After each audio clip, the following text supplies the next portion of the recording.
That is killer. Hey everyone, welcome to That Pedal Show. Dan here. Mick here and... Matt. Hello. Ladies and gentlemen, the wonderful Mr. Matt Berry. How you doing? We've had a wonderful day. Matt is here in the first instance for Dan to put his new pedalboard together, and we'll talk about that a little bit. But we'll also reflect on our joint lives, musician, artist of many kinds, not least voice actor, comedian, and all the rest of it. You all know Matt from the Telly, but one thing that we'll get into in greater detail is I think you've now done 11 studio albums. Yeah. 10 or 11, yeah. Okay. I mean, it's... When I first... Okay, I've got a quick story. That's unusual, Dan. I know. Yeah. So this is about the first time I saw you play live. And I had no idea that at that point that you were a musician. Yeah. Right. I was good friends with Stephen Wilson, and he'd come along to see my band, Tin Spirits. And because he had a connection also with Dave Gregory, who's in the band. And Stephen says, would you guys like to... I'm looking for a support band for the Albert Hall. He said, would you guys be up for doing that? We went, oh, yeah, absolutely. It'd be amazing. And then, I didn't want to bug him. I didn't hear anything else about it. I was getting closer and closer to the gig. I thought, damn it, he's found someone else to do it. And I went along with the gig. I thought, I wonder who's doing it. So I was second choice. No, you were first choice. You beat us to the gig. Okay. And it was Matt's band, Matt and his band doing his thing. And I was bugger,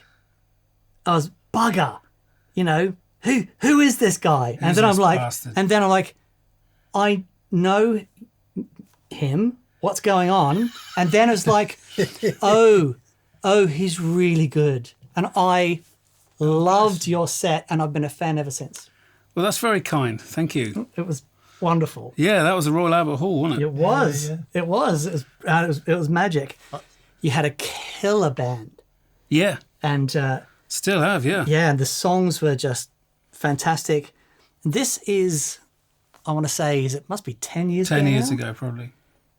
And you've done how many albums in that 10 years? Oh, in that 10 years, a lot. I've been with Acid Jazz for 15. Man. So, yeah, 10 albums over 15 years. That's roughly. incredible. You seem to be particularly prolific at the moment. So 23, 24, 25 new records. Yeah. One, you might not know. So, right, IT Crowd, Snuffbox, What We Do in the Shadows. Toast. Toast of London. Toast. Lots of people will know Matt first and foremost for TV, as Dan said, but music came first, right? It did. You were music first. Yeah. Before that was all the of main that. interest. I never even considered doing comedy. I just drifted into that. It was always music. Music was the thing that I always thought about when I should have been thinking about something else. It always came back to music. Right. And yeah, and still is, to be fair. Like, if I've got 5 minutes with my phone, instead of it being loved ones, it'll be amps. And is that thing on eBay still around that I've been looking for? I've got no idea what that would be like. But yeah, so it's always there. And I'm obsessed with gear, as you two quite clearly are. And that never goes away, I don't think. You never get over that, I'm told. Yeah. Even when you're at the stage you're at, which is having recorded, produced and put out a lot of material. So Matt has a pretty killer studio, produce all your own records. I think Dan said earlier, the only thing you don't play on the record is drums. Is that drums, right? yeah. My drums aren't good enough. I've heard your drums and they're pretty bloody good. But not good enough for an album. So Craig Blundell, who you know from Wilson's band and all kinds of bands. Yeah, he's magic. Yeah, he's the best, and he comes and he just lives around the corner, which is even better. And like I was telling you before, he's not afraid to sort of try things. If he does something to one of the guide tracks that I've given him, I will say, it's too good. You need to be more shit. This has got to sound like you've just heard this song. That's the vibe that I want for this. Right. And he can nail that. Yeah. You know what I mean? like those 60s, late 60s Bob Dylan albums, John Wesley Harding. It's that kind of drum performance that I'm after sometimes, where it just Right on sounds the like edge. the bloke's just heard it. Yeah. And he's kind of keeping up, you know. And Craig will do that, and it goes against, you know, what he's sort of like naturally wanting to do, maybe, you know, which is get it right, you know, and make it sound sweet. But he's he's amazing. That Interesting. Sorry. So I was going to say that you're talking about that 60s feel and that era. yeah, There's a psychedelic, like a acid jazz folk. I don't even know how to describe it, but it's got so many elements of that that psychedelic movement. But when I listen to your stuff, it's not a pastiche of that thing. It's not someone trying to put that on. It's like, oh, this is the real deal. And it's like when I first heard, we had a chat about the XTC, the chips from a chocolate fireball, that sort of thing.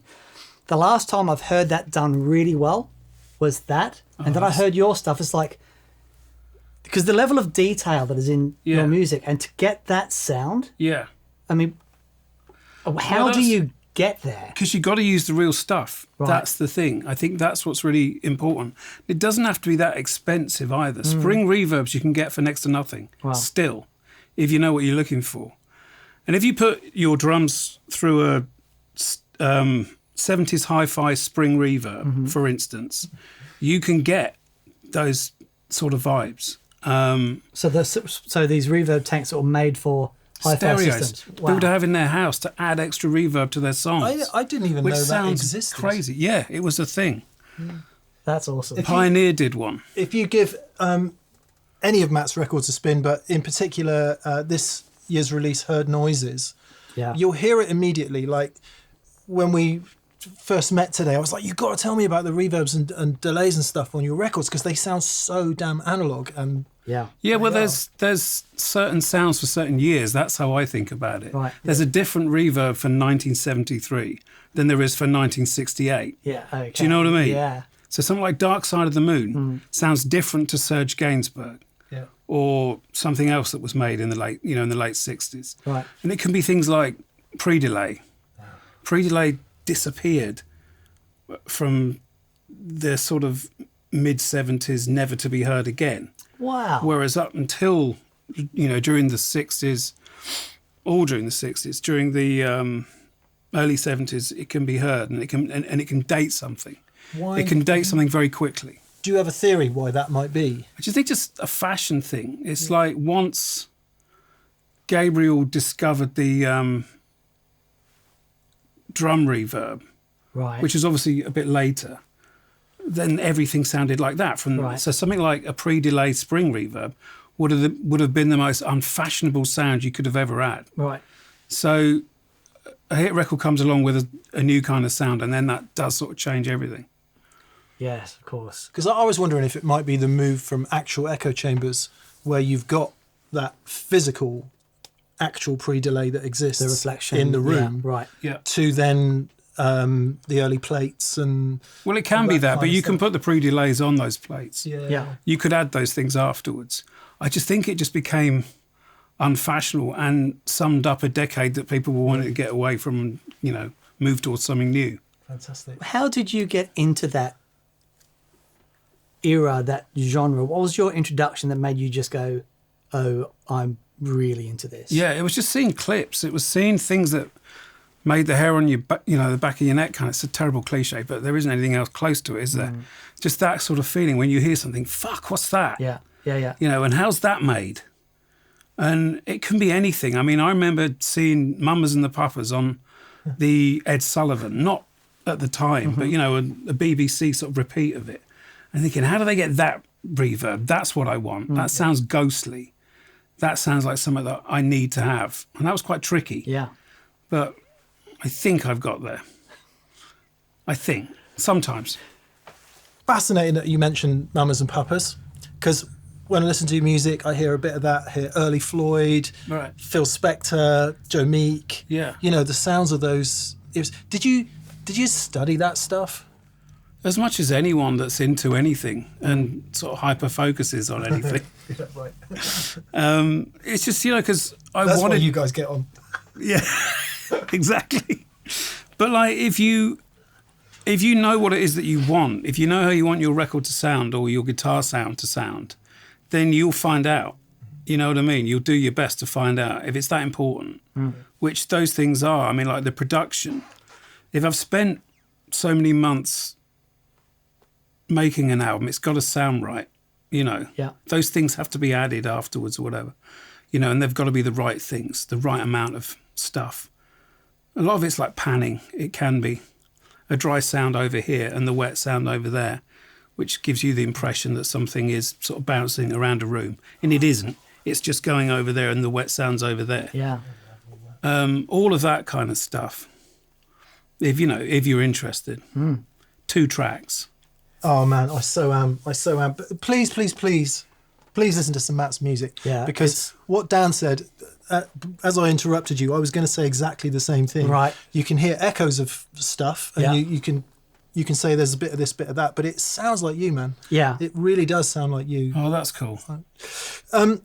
We'll come on to the pedal board in a sec. So this pedal board, we'll cut in some stuff from Dan putting it together a bit earlier.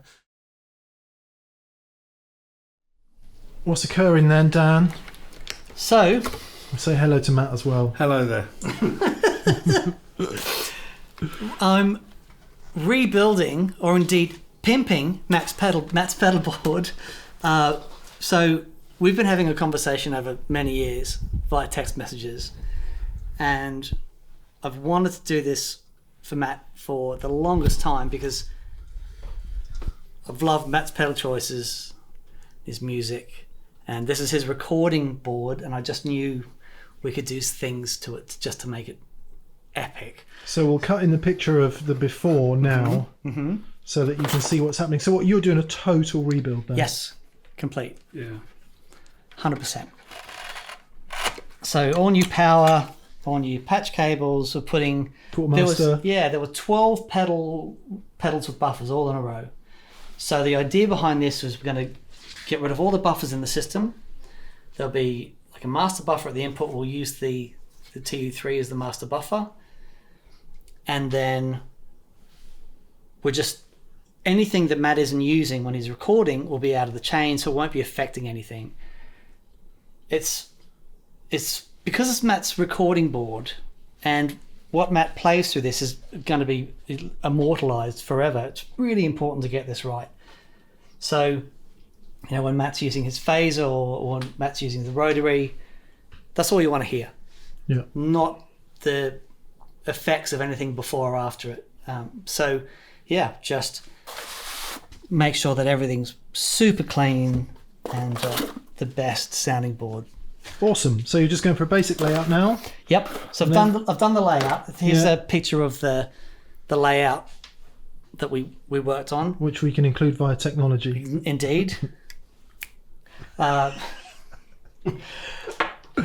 So it gives Matt access to everything that he needs to on top, all the power and everything will be hidden underneath, and just to make it super, super simple. Great. Are you following any of this, Matt? I am. I'm honoured. It's a huge honour. I had everything in the wrong order before. No, you didn't. No, you did really well. It was really good. It was a bit busy around the gain stage and a bit noisy around this end as well, but Dan knows what he's at. He's going to sort all that out. And I did have, I'll tell you what I did.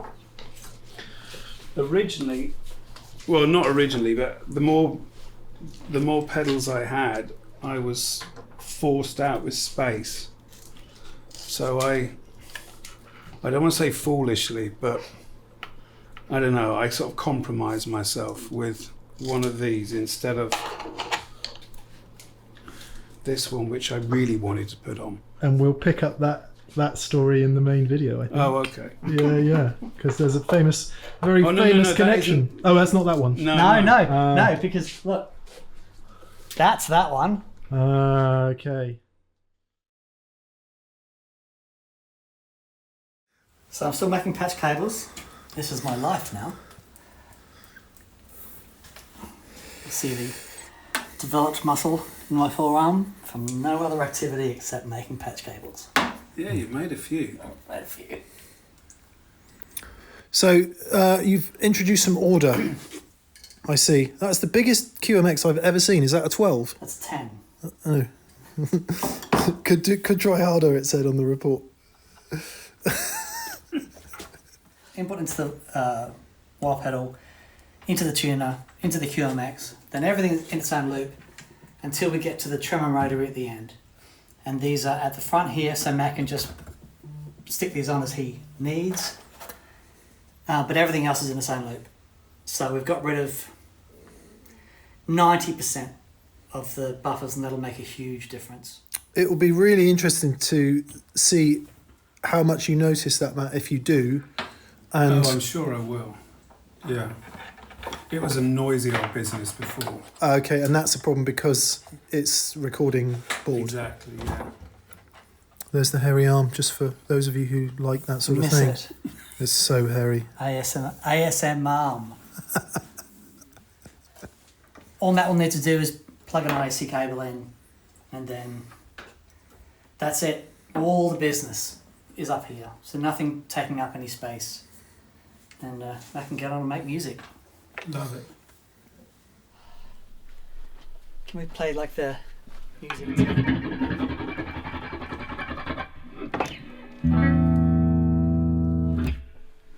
There's the new intro, Sting. Can I see underneath it? You can, it's not... Come on. It's No, not it my looks finest great. work because I don't have any cable ties, but I've just... Excuses. I know. So I've got a little tidying up to do. It's pretty good. Looks pretty good too. It's all right. Pretty good for a beginner, Dan. I just need to label up the loops. So this will be interesting because I haven't tested it yet. So let's just see. Are you actually excited? I am. No, I am. It's never looked as... It's Right, like you're... let's just see. Shit. Okay. Lights are green. Trap is clean. Great. Everything works. Does that small stone... There's no way of us knowing, is there? There is no way of us knowing. No. We will know soon enough. So there's two different boards in the studio. There's one for synths and for organs. Because they can sometimes... Because they're mono, a lot of those things, so they can really do with guitar effects. They sound great. They really, can kind of come alive and stuff. Organs especially. But this is for the guitars. This is for the bass and everything. This is the most important one. This is one that goes through the amps and is mic'd and is recorded and is the last word. I don't really add anything to it afterwards. Oh, wow. So not too much post on the guitars. No, I've got to be able to nail it here. Yeah. Oh, that's really love that. interesting. That's really interesting. And what's this going into most of the time? So this is going into a orange clean sound. Okay. An orange head, orange cabs. There is some Fender Right. for a different vibe, but that's what it's kind of mostly going into. I've got used to the compression of the orange thing, that sound, whatever you call it. I want to pledge to all you Orange amp fans out there and to Orange that we will get some Orange amps. So sorry we don't have any today, but that's the way it goes. And I think you said earlier you would count keys sometimes as your first instrument. Pretty much to voice something, though if you're writing a song, it is more economic to use a guitar because you will use less chords and sing over the same chord for longer. Well, I mean, I do. I put too many chords in if I'm doing it on the piano. Right. And I don't use, sort of like take them out. I do love the harmonic movement in your tracks. So some tracks will be there'll be a theme and some like almost what's the band I'm thinking of that everyone says like almost Grateful Dead vibes in that there will be a theme that will naturally grow and develop through the song. And I love that. But then there'll be a song with like quite harmonically complex changes and beautiful melodies, and you'll have other singers come in and do a duo and stuff. And like every album, there's quite a mixture of stuff on there. Yeah. You know, again, it's all obviously you, but you're not weighed down by going, okay, well, I'm a guitar player, and therefore every song's going to be about guitar. No. Well, that's the one good thing. That is the useful thing about recording everything yourself, is you don't turn any aspect up. You know, the guitar player would make sure his thing was turned up, and the keyboard player might do the same. If you've done everything should have its own space and will have its own space. You don't kind of favour anything, especially the vocals with me. I mean, I'm terrible. I whack them down because I think it's too obvious for them, you know, to be sort of prominent. Right. And I always think about it in terms of if it was in a room or a pit of an orchestra, where would everything sit, you know, and where would be the best place for the vocals? I like vocals that are, you know, I have always liked vocals that are slightly back. The kind of Shirley Bassey type, where the vocal is at the front and the orchestra is at the back. I get that for obvious reasons. You need that. But if you're not doing that and you don't sing like that and you can't sing like that, then then mine get kind of pushed back and sort of soaked in harmony. Okay, before we get into the board then and talk about some of the aspects of this, Matt, would you divulge your bass secret? Pretty much the first thing I said to Matt after Hello was, how the hell do you get that bass sound? There's the most wonderful bass sound that has a really good click on the front of it. Yeah, well, it's like, I want that. Yeah, I don't mind saying. It's a Rickenbacker, the Fireglow Macca one. That sort of provides everything you need. So then you go into an orange amp, a clean sound with a treble all the way up, as you are all the way up with a treble here. So that gives it its, and then you add the bottom end in afterwards. No way. Yeah. Because I just need that attack. I need that attack and the beginning of the sound. That's all I really need. And then I can give it the arse later on, so to speak. I find it fascinating because it's the opposite of the way I would approach a bass sound, which is no front and all. But it's so fantastic to hear it. What inspired you? I know it's a guitar show, people, but we're talking about bass. No, it's all guitars, bass guitars. Fine. Bass the people too. We can talk about that. What inspired you to pursue that sound? Serge Gainsbourg, Melody Nelson, obsessed with that, and got to meet who actually played the bass of that. It's a guy called Dave Richmond, who was the bass player on that album. So he used a Burns guy. Guitar. No, it was done in town. It was done in London. Wow. Herbie Flowers thought it was him for years. No. Not that he was saying it was him. He couldn't be sure that it wasn't. Because he did everything. Yeah, he was wonderful. And I just was obsessed with the Serge Gainsbourg bass sound. I just thought it was the coolest thing. It's like a sort of percussive thing within that track. You got kind of two elements of percussion, if that makes sense. Yeah, and that's what I wanted.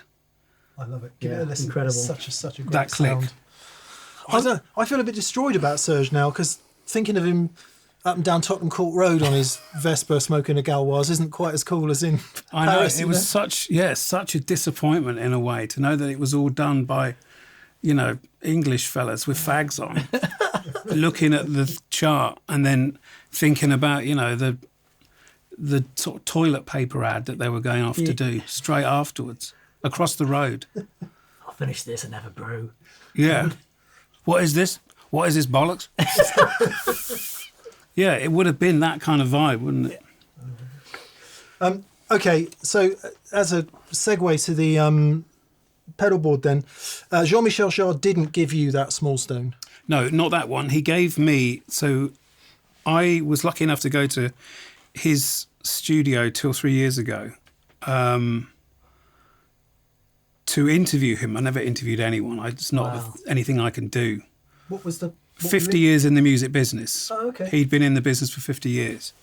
And I went over just to talk about his 50 years. And he could see how excited I was by the stuff that was used for Oxygen. It's one of my favourite albums. A lo-fi album with mostly organs and guitar pedals. That's how that album was made. Everyone thinks there's all this loads of gear and stuff. It was really sort of pared down to only a few bits of gear, all going through those kind of pedals. And he saw how excited I was by that, and he said, I'll go and get something for you to see because you might be into this. He disappeared and he came back with the first Small Stone, which looks like that, but is completely silver. Yeah. So he came back and said, this is what I did Oxygen through. This is what I put the organs through, this one. And I was like, fuck. And he sort of gave it to me, and I obviously looked like an idiot, sort of like staring at this thing, thinking, Jesus, this is it. And I gave it back to him. We carried on the conversation. I went home, back to the UK. 2 weeks later, box turned up. It was that actual pedal. No. He gave it to me. No way. So that's on the keyboard, pedal board. Yeah. That's amazing. It's a thrill. We should hear it. We should hear some phaser, shouldn't we? One of Dan's favourite effects of all time. I hear it all over your records on the drums as well. Yeah. And the slow phase, is that, you like the slow, or do you? Well, because that one has its own personality. The Electro Harmonics Small Stone sounds like no other. Dan will correct me here, or you. It's a 4-stage. 4-stage phaser, that's right. And so the only way I can sort of describe it is there's 2 phases going on at once. One is correcting itself as the other is sort of sinking to the bottom of the sea. That's the That's kind as of good a description as I've ever heard. That's fantastic. that's the vibe. That's sort of what it does. And it has an extended frequency range, the Small Stone. It's sort of halfway between a Phase 90 and a Maestro phaser. Yeah. And it does it. It creates the phase in a really unique way. It's a really fabulous sounding thing. Let's hear it then.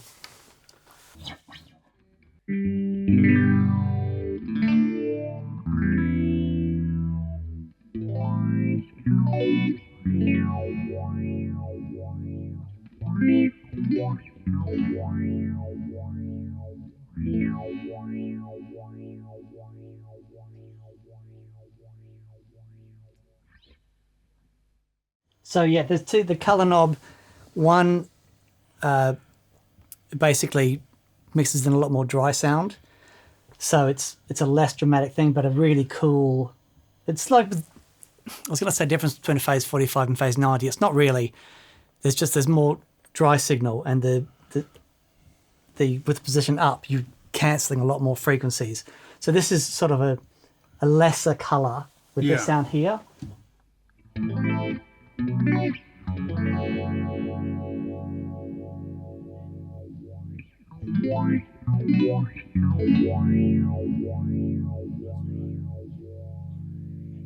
Get that slow right down for that moving filter. And that's type. what you use for the keyboards, is when it's really slow. Yeah.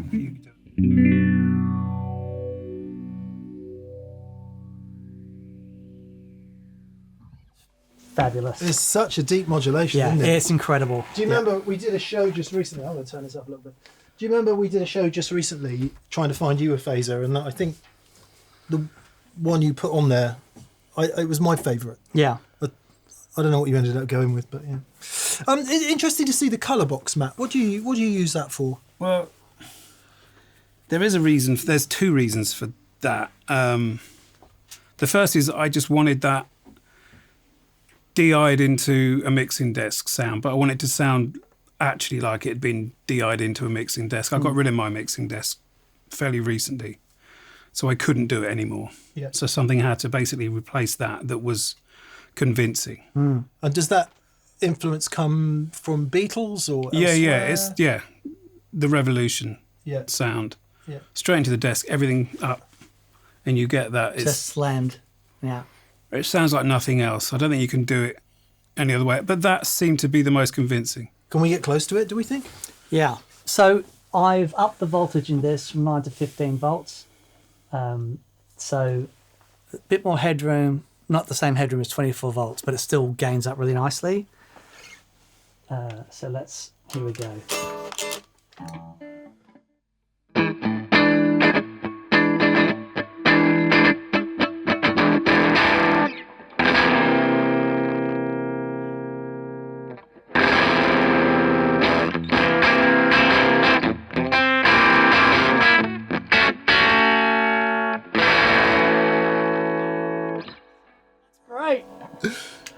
That's fabulous. It's so gritty. Yeah. And that's the kind of thing, I think, if you're like, a lot of people who watch this show, you're very well used to hearing guitars played in isolation that are sort of full frequency, fat and thick and full and all of that. And you listen to something like that and you're like, whoa. But then you put on Revolution, you put on so many records where that sound, and it just sits right in there. Well, because it feels slightly unnatural because you're not using an amp. Yeah. You're going straight into your tape recorder or these days your DAW. So it feels like you're missing something when you do it, or there's some kind of like cheat going on. But there isn't. It's just this microphone straight into the desk with everything whacked. Amazing. What guitars do you gravitate towards, Matt? For that sort of sound, or for any Gibson SGs for that sort of sound. Yeah. Just because it has enough of the sharp end, Right. I call it. Right. Yeah. I don't. But I've got my distorted guitar story is slightly bizarre. Everything I've done is like, but this will sound. But what the thing, ever since sort of being, I don't know, like sort of 12 or 13, I wanted my guitar to sound like the Wolf in American Wealth in London. I wanted it to sound like that, as scary and as distorted and as noticeable as that. And that's what I've tried to do ever since, to get near to that sort of sound. And is that the sound of the Wolf, or the sound and the Wolf in the distance? When you hear the Wolf in the distance when they're on the moor, that's what I'm aiming at. So in addition to all the other stuff you do, you're also an artist, right? Yeah. And that whole idea of visual connection as well. So it's in this case with the Wolf, it is a sound, but it's much more than that for you. Yeah. It's an atmosphere. Because I could take a sort of battery-powered amp into an open field and I could play that and it would sound like it sounds, but I want it to sound like that. I want it to have that amount of fear and kind of panic about it. That's magic. It's remarkable to reflect on because, again, right, this is a guitar channel. It's a geeks, we're all into the gear. We all love that. But for you, it is all geared at making a record. Yeah. It all has a purpose. Yeah. And this kind of sense of direction. And that's kind of a gift that artists have. And it reminds me of that story of you in the call center. But, like you're just driven to do this creative work. Yeah. Did it always... Should we tell the story of the call center? Yeah, I don't mind. Yes. Yeah. Matt worked in a call center. I worked in a call center and I was eating a double-decker at my workspace, my work booth. They were tiny things. And there was a sign in each booth that said, "Do not eat and drink at your workspace." And I was eating a double-decker.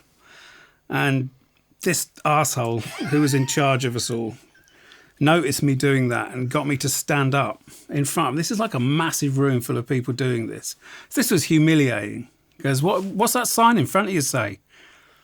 And I considered what he'd said. I'd thought about it all. And we're just like, you know what? This is the time. This feels like the time. So I was like, fuck this. And I had my bag anyway, like sort of holding on to it, and walked away. But my headphone was still attached. So as I was walking away, I like pulled this thing. So it wasn't as cool as it sounds. It was like quite a sort of clumsy exit. And that was it. I walked straight past him and towards Pudding Lane. And yeah, that was the last time I ever did anything like that. I just kind of knew at that point. That was the line. Yeah. Yeah. That's it. And whatever happens, it's never going to be as bullshit as that was. Okay, I've got a question. There's so many things that you do, whether it's, the albums, and they're done to such a high level, your films and TVs, and they're all done to this, amazing level. Do you focus on these different things in different periods of your life, Or are you just going through the open door? Like if there's an opportunity, are you just going, well, I'll do that now? Or are you saying, right, for this period, I'm just going to focus on the music, get that done? And then... No. There's always something. So it will be, I need to do this thing. I need to get this thing done. Whether it is an album with just organ or whatever it is at that time. I've got to finish that in whatever space I've got. Mm-hmm. Or if there's a chance to work with somebody, it's like, well, then I really want to do that, and this has started to like present itself. So I'll kind of make sure that I'm doing that. And what you find is, I don't know, there's just the way that it's gone. Even if I don't tell anybody or feel like I haven't told anybody exactly what I want to do next, it seems to kind of put itself in line anyway. Oh, so wow. I must be telling people, otherwise this wouldn't happen. Right. So it feels like these things kind of, the right people kind of get in the way at the right time. But it's not a coincidence, I don't think. So you see something to for its fruition, and then something else will... Yeah. That's amazing. I guess that's about being open to it, isn't it? About... And once it's done, then I'm on to the new thing and want to kind of pursue that. Where did comedy fit into this? God knows. I still have no idea. I have no idea, but I love it. Do you know what I mean? And certain situations, if I'm working with someone who's really good or it's a good show, then it's the same satisfaction, as when your album or that song you're doing is sort of taking care of business. Yeah. You know that thing where you've done your song or you're halfway through, it's like, this is what I wanted to do. This is the one type thing. Yeah. Well, I get a similar sort of thrill with if we've improvised a joke and it's gone well. It's the same buzz, I'd say. Because a lot of the stuff you do is improvised. A lot of the stuff, we're talking about what we do in the shadows, a lot of that was improvised. And the skill set or the sensitivity that you use for that doesn't stop at acting, right? The timing and all the sort of stuff. It's all about timing. Everywhere. It's all about timing. This is about timing. That is about timing. Right. Everything is about timing. That's the one thing. That's the one sort of common thread within all of the art forms, I would say. And is that something that is it innate? Is it something that you're born with, or is it something that you developed? It's not for me to say in some ways because I don't know. Right. And some people might think I don't have timing. So you know what I mean? It's a bit of a weird one because it's a subjective thing. Right. Okay. Do you always go for the gag? If I can, if there's a space. Dan and I have this conversation a lot. It's like, yeah. Yeah, but that's one of the most charming things about you two is making each other laugh and stopping everything while you laugh. You know what I mean? That's so rare these days. See, with TV, people don't stop and laugh at something and actually hold something up with laughter. Okay. Yeah. Oh, yeah. So don't ever stop doing that. No, that's not the plan. I'm just going to poke you with a stick for a second, if you don't mind, because you told me on the way here about, because obviously the other side of things, your voiceover work, which is we've all heard, and was the basis for Toast, that character. Yeah. But you're telling me about when you're in a cab. Yeah, not so much now because I'm not doing it anymore. What is this? Absolute. Yeah, I used to do Absolute Radio, which I think only plays in London. No. It was everywhere. Over here as well? It was everywhere. Okay. Yeah, I quite frequently say to my wife, in a bad impression of you, Absolute 90s. Yeah, so that was, for the purpose of this, it was in cabs. It was in a lot of cabs. A lot of cab drivers listen to Absolute. So I'd be sat in the back and it would be on. And the station ident would play and it would say, "You're listening to Absolute Radio." And then in the back I go, "That's right, you're listening to Absolute Radio." And the cab driver's like, "What the fuck is that?" And turns round and you sound exactly like the bloke that's doing this advert. And I say, yeah, a lot of people say that. Do it again. And then I'll go, you're listening to Absolute Radio. And they never put 2 and 2 together. But I can't do it anymore because it's not on. But yeah, I used to do that. Oh, that's magic. That is hilarious. When did you? Okay, so we should be talking about guitar, but when did you realise you had the voice? Like I said before, I don't hear it. It just sounds stupid to me. Right. It's like Do you know what I mean? I've done stupid voices since I was a kid, so it's just like another dumb voice. But that's probably where it is, right? Because you get a laugh. And then you realise you can get a laugh, and then exactly, yeah. Then that buys you some time before they start punching. Yeah, before they want their money back. I mean, you can watch other interviews with Matt to more of that biographical stuff, but Talking Mountain, Money Supermarket. Oh God! I mean, there's a lot of stuff there, isn't there? Yeah. And but then, that's a load of old shit anyway, really. It's just, to be fair, it's it means I can buy more of these. That's kind of where I was going with that, because music being first, I suppose in a way, Dan and I reflect on this sometimes, if we were just solely out there gigging, there's no way we'd be able to do any of this. Yeah. There's no way we'd have any of this. It's this that pays for the enjoyment of being free. Yeah. To do this. But what a thing for you to be doing, to be free. Do you know what I mean? This is cool as fuck. Like, you got to realise that. Like, this is... I mean, you saw my face when I first walked in it. It was pretty cool. Yeah.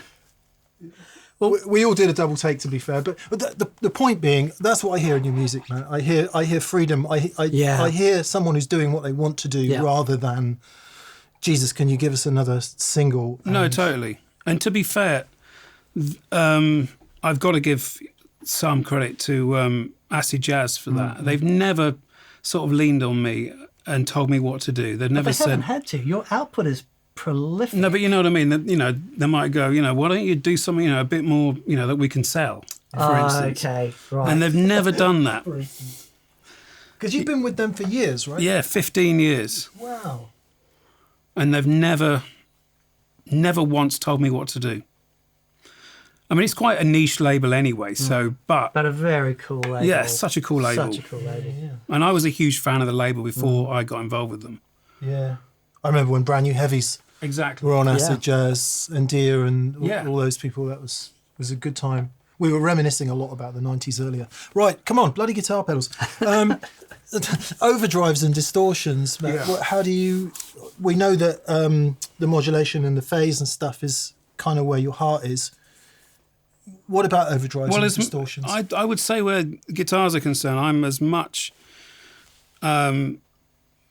focused on the overdrives. And I know there's a lot of boss there. But the reason is, and I've been listening to a lot of pedals and I've auditioned a lot of pedals over the years. And the Boss first overdrive is still one that I can't get rid of because it has exactly what I want. And I'm sure there are I'm sure there's others that you would know that would be as good, if not better. But that's the one that... But that's an original one. It's a classic. From like the very early 80s, if not late 70s. Yeah. And they're just classic, like the OD1, no tone control, amazing sounding thing. But also, between the tone bender and the blues driver, you've got so much variation there in fuzz tones. Blues driver, absolute classic. That's the Wazacraft version. Yeah, so that's got the mod on it. Yeah, got the mod on it, which we all love. Yeah. And the tone bender, which sold out in like 10 seconds. Yeah. And you can't get now for love nor money. Fabulous sounding tone bender. Really good, especially with humbuckers. So if you're using the SG a lot for those sounds. No, it sounds great. Yeah. It's noisy, but that's what you want. Yeah. That's the deal. When you're putting parts down for songs, have you got the board near you? Are you like play, tweak, and then get it to sit? Yeah. That's how it works. Yeah.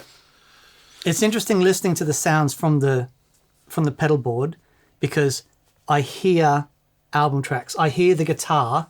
Oh, I can hear how that's going to sit in a mix. Yeah. So you can, like, so many pedal boards you get together and they sound lovely and fantastic. But when you get them into the studio, they're going to need some work. Whereas that I'm like, oh, yeah, right. I can exactly hear where this is going to sit. Yeah. Really cool. Let's have a quick flick through some of these fuzzes and overdrives then and just get a feel for what they're doing. Yeah. Yeah. Okay.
That's awesome. And a microphonic bridge pickup, Dan. Oh, yeah, on a 65. Yeah. Who knew? I might just give Red a quick go and just see if it's less microphonic. I just want to hear that Smiley. It's mad. I was doing the fuzz control on the Smiley, and the fuzz control seems to like not do anything. Yeah. Yeah, there's a button on the side. There's a red button, I think, that... Yep. Scoops all the mid-range out. Yeah. I think. Yeah. Give that a go.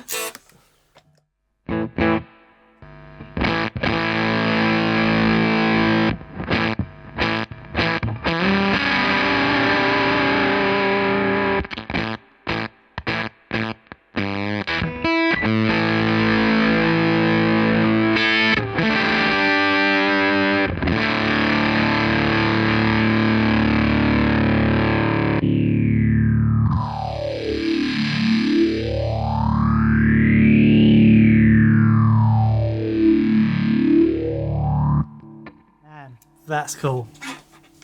It's is it got full voltage that? Well, it's got 9 volts. Yeah, it's not starved or anything. No. It sounds like it's really that's caving that. in. Yeah, the kind of low battery sound. Yeah, that's what I love. It's very cool. That's killer, man. And the tone bend has The got... tone bend will also do that. Yes, because you can starve the voltage on the tone bend. That's with the really switch. great. And then what's rotary ensemble? Yeah. So what? I guess Wobbly. Again, please listen to Matt's music. You'll hear all kinds of things like vibe, xylophone, Yeah. really lovely synth textures, all of which have a lot of movement. Yeah. In Well, that came out to give the player a Leslie, yeah, as far as I know. But that's not what I use it for the third, the Hendrix, the micro. The vibe. The Yes. vibe. Yeah. So that's what I'm using it for, I think. And it's fantastic to speed up and to basically slow down Yeah. I heard... at the end of songs and at the beginning. And so so you can see on Matt's board, the tremolo and the RT20 are at the end of the chain. So Matt wants to jump on them, they're there.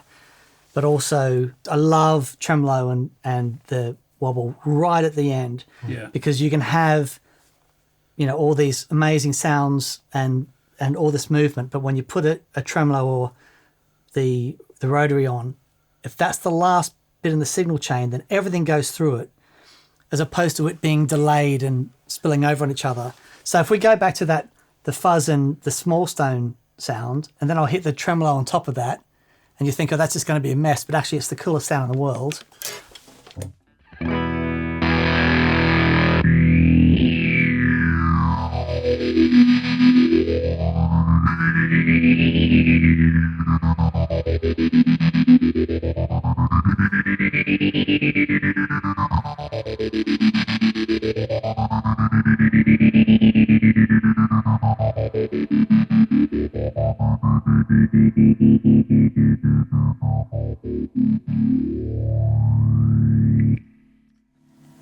Yeah.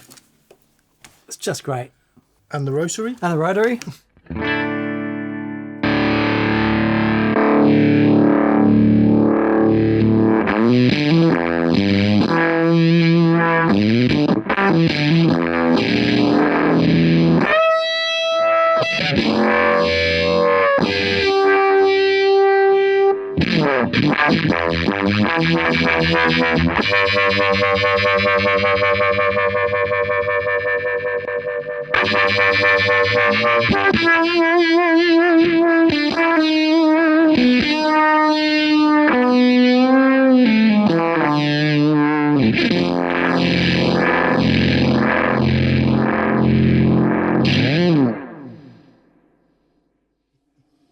It's killer. Yeah. It's so killer. And it already sounds like a kind of like a mood and a feeling. Yeah. And a feeling. That record you did, I don't know if it was the last one or the one before, Matt, Simplicity. Yeah, the KPM one. Fantastic feel and mood and Yeah. kind of cinema-y feel to it. Oh, cool. Yeah, that was the aim. I appreciate you've only seen it for about an hour now, but does it feel different? It's so much. I tell you what it's like. It's like, because I've obviously looked at how I used to have it, which was chaos and everything in the wrong place and very noisy and all the rest of it. It looks like a lot of members of your family sat in church, but after they've had a bath with nice clothes on. You know what I mean? Everything just looks so much better. Did you presentable? Did you struggle with noise before? Yeah, like all the time. Okay. But it was annoying because I knew what I wanted. Like I wanted that fizzy sound, and the only way to get it was, it had to come along with all this other noise. So half of it was sort of getting rid of that noise in post and whatever. So hopefully I won't have to do that now. Yeah, because it won't be a thing, which is just such a huge bonus. That's the noise floor at the volume that we're playing at. That's perfect. Yeah, it makes a difference getting all that stuff. So you and I have been having this conversation for at least 6 years. Yeah. And there was a press conference that you were doing for What We Do in the Shadows. Yeah. And a friend of mine sent a link to it. And talking about favourite things in pop culture at the moment. And you mentioned Us. Yeah. Which is like, what the actual... You sent it to me. And then I think Stephen Wilson probably gave you my number and you asked me something. Yeah, that's right. And of course, the first thing I'm like... Dan's like, come on the show, it'd be awesome. And Matt said, yeah, I'd love to. And that was 6 years ago. Yeah. But I've been having a look at Matt's pedalboard, and knowing all the pedals so well, it's like I just wanted a few hours to get my hands on your board. Yeah, you knew what to do. Yeah.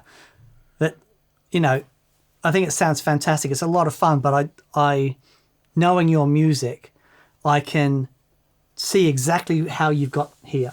Oh, right, okay. It's because, hearing those in the tracks, it's just a really wonderful choice of pedals.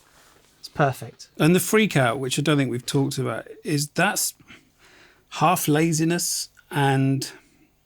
It's a cool thing. I mean, it's a really useful thing because on the end of those sort of high notes or whatever, if you don't want to step back towards your amp and try and find that spot, or do whatever, you can just do it with, with one pedal.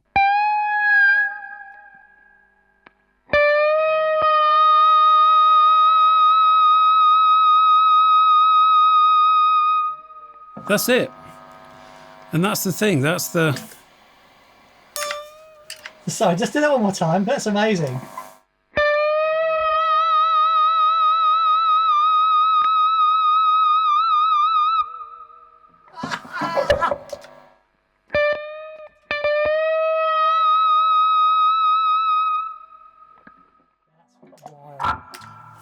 Yeah, it's such a cool thing. I feel like there's a follow-up to be done.